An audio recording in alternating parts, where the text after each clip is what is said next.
Belly fat తగ్గించడం కష్టమని అంటూ ఉంటారు. కానీ నిపుణులు చెప్పిన ప్రకారం 21 రోజుల్లో కొన్ని చిన్న మార్పులు చేస్తే పొట్ట చుట్టూ ఉన్న కొవ్వు మంచులా కరిగిపోతుంది.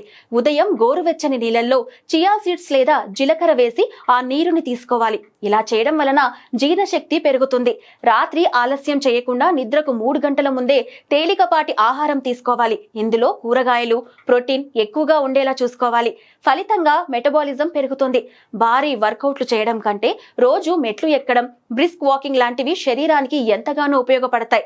పసుపు, దాల్చిన చెక్క వంటి సుగంధ ద్రవ్యాలు కొవ్వు తగ్గించడంలో సహకరిస్తాయి. వీటిని గోరువెచ్చని పాలల్లో వేసుకొని తీసుకోవడం మంచిది. ఇక నిద్ర విషయానికి వస్తే రాత్రి 10:30 నుంచి ఉదయం 6:30 వరకు తప్పనిసరిగా నిద్రపోవాలి. ఫలితంగా హార్మోన్లు సక్రమంగా పనిచేస్తాయి. వీటితో పాటు డీప్ బ్రీతింగ్, మెడిటేషన్, స్ట్రెస్ తగ్గించే అలవాట్లు శరీరాన్ని ఆరోగ్యంగా ఉంచుతాయి. వీటిని తూచా తప్పకుండా 21 రోజుల పాటు పాటించి చూడండి. బెల్లీ ఫ్యాట్ ఎలా మాయమవుతుందో మీరే గమనించండి.